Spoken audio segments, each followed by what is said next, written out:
আনাস রাদিয়াল্লাহু তাআলা আনহু বলেন, রাসূল সাল্লাল্লাহু আলাইহি ওয়াসাল্লাম বলেছেন, as-salatu salasatu aflasin, সালাত তিন ভাগে বিভক্ত। at-তুহুরু সুলুসুন, ওযু হলো তিন ভাগের এক ভাগ। রুকুউ সুলুসুন, রুকু হলো তিন ভাগের এক ভাগ। সুজুদ সুলুসুন, সিজদা হলো তিন ভাগের এক ভাগ। ফামান আদাহা বিহাক্কিহা, কেউ যদি সালাত ঠিক ঠিক আদায় করে, ওযু যদি ঠিক করে আদায় করে, রুকু যদি ঠিকভাবে করে, সিজদা যদি ঠিকভাবে করে, কবিলাত সালাতুহু ওয়া কবিলা সায়রা আমালিহি, তাহলে তার সালাত কবুল করা হবে এবং সব ইবাদত কবুল করা হবে। রুদ্দাত আলাইহি সালাতুহু ওয়া রুদ্দা আলাইহি সায়রা আমালিহি, তার যদি সালাতকে প্রত্যাখ্যান করা হয় তাহলে তার সব ইবাদতকে প্রত্যাখ্যান করা হবে, কোনো ইবাদত কবুল হবে না। সম্মানিত দিনী ভাই বোন, এই ছেলেরা যারা আশেপাশে যারা দাঁড়িয়ে আছে একটু তাদের দেখো, সামনে জায়গা আছে, বসতে তাদের অনুরোধ করো। জায়গা থাকলে বসেই বক্তব্য শুনতে হবে, আপনি বাধ্য বসতেই হবে আপনাকে। যদি সম্ভব না হয় তাহলে স্থান ত্যাগ করতে হবে।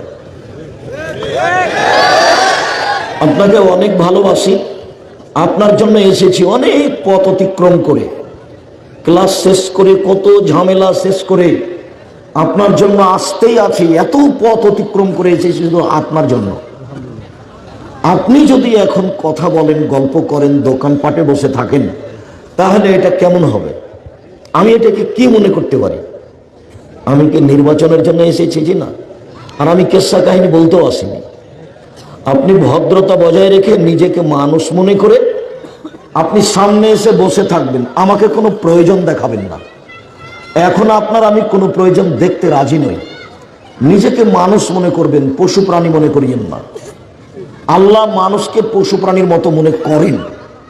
বুঝে না ওরা, অন্তর আছে বুঝে না, দেখেও দেখে না ওরা, চক্ষু আছে দেখে না, শুনেও শুনে না ওরা, কান আছে শোনে না।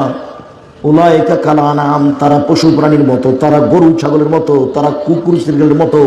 বালহুম আযাল, বরং তার চেয়ে খারাপ, কুকুর শ্রীগলের চেয়ে খারাপ মানুষ।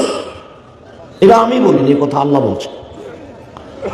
সাধারণত রংপুর, দিনাজপুর, লালমনিরহাট, নীলফামারী, কুড়িগ্রাম, পঞ্চগড়, ঠাকুরগাঁও, গাইবান্ধা, বগুড়া, জয়পুরহাট এইসব ডিস্ট্রিক্টে যখন আসি তখন ছেলেদেরকে লক্ষ্য করে বলা হয় যে তোমার বাপকে যদি আমি কুকুর শ্রীগালের চেয়ে খারাপ প্রমাণ করতে না পারি তো বক্তব্য দেব না। কিভাবে, কেন? বৃহত্তর রংপুর, দিনাজপুরে দুইটা বেশি সমস্যা আছে। একটা হলো বোনকে জমি দেয় না, একটা হলো যৌতুক নেই। তো না, ওভাবে সাড়া দিতে হবে না। যৌতুক হারাম, এটা বহুবার বলা হয়েছে। ভিক্ষা করা টাকা দিয়ে চাউল কিনে ভাত খেয়ে ইবাদত কবুল হবে, কিন্তু যৌতুকের টাকা দিয়ে চাউল কিনে ভাত খেয়ে ইবাদত কবুল হবে না। তোমরা বাপ বেটা ভিক্ষা করে খাবা, শ্বশুরের কাছে টাকা নিয়েছো কেন? ভিক্ষা করে খাও। তোমার বাপের একটু লজ্জা হয় না? তোমার বাপের শরম হয় না? বাপ বেটা ভিক্ষা করে খাও। ওই যে ট্রেন স্টেশনে যাও, রংপুর ট্রেন স্টেশনে ভিক্ষা চাইবা অপরিচিত জায়গায়, আগামীকাল সন্ধ্যা হতে হতে যৌতুক ফেরত দিবা। মোটরসাইকেল, সাইকেল, টাকা পয়সা, খাটখাটলা, চৌকি বক্স যা নিয়েছ তা ফেরত দিবা। কাপুরুষের সন্তান, কাপুরুষ, টাকা নিবা কেন? শ্বশুরের ভিক্ষা করে খাওয়া। ভিক্ষা করে খাওয়া কেন? চকলেটের ব্যবসা করে খাওয়া, কলার ব্যবসা করে খাওয়া। তোমার শরম হয় না কেন? তোমার বাপের শরম হয় না কেন? তোমার বাপের লজ্জা হয় না কেন? তোমার বাপের ইতস্তবোধ হয় না কেন? তোমার বাপের বোধোদয় নেই? তোমার বাপের লজ্জাবোধ নেই? তোমার বাপের ইতস্তবোধ নেই? একটু খারাপ লাগে না মানুষের কাছে টাকা নিতে? কেন নিবে? তুমি বা কেন নিবা? তোমার বাপকে যদি আমি কুকুর শ্রীগালের চেয়ে খারাপ প্রমাণ করতে না পারি, জাতির সামনে বক্তব্য দেবো না। তোমাকে আমি বলেছি যে তোমার দাদা মারা গেছে 15 শতক জমি রেখে, তোমার বাপ নিবে 10 শতক আর তোমার ফুফু নিবে 5 শতক। তোমার বাপ নিবে সকালে আর তোমার ফুফু নিবে বিকালে, এইটা প্রমাণ করো দেখি। তোমার বাপ সকালে নিবে আর তোমার ফুফু বিকেলে নিবে, এইটা যদি প্রমাণ করা না যায় তাহলে 10 বছর হলো তোমার দাদা মারা, এখন পর্যন্ত তোমার বাপ তোমার ফুফুকে জমি দেয় না। এটা কি? তোমার বাপ কি দেখাতে চায়? কি দেখাতে চায়? আমি তোমাকে বলেছি তোমার আব্বাকে গিয়ে বলিও, আব্বা ভাগ্য নিয়ে এসেছে, ভাগ্যে যদি জমিদারি থাকে জমিদারি করে খাও, ভাগে যদি ভিক্ষা করা থাকে তো ভিক্ষা করে খাবো, ফুফুর জমি খেয়ে বাঁচতে রাজি নয়। ফুফুকে ডেকে সব জমি জায়গা বুঝিয়ে দেন, আমার ফুফু আমার দাদার মেয়ে, আপনি আমার দাদার ছেলে, আর আমার ফুফু আমার দাদার মেয়ে। সন্দেহ আছে কি আপনার আব্বা?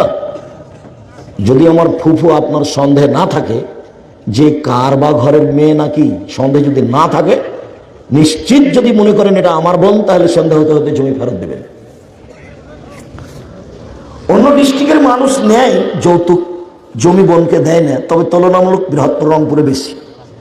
বিচারের মাঠে মানুষকে সর্বপ্রথম যেটা জিজ্ঞাসা করা হবে সেইটা হলো সলাত।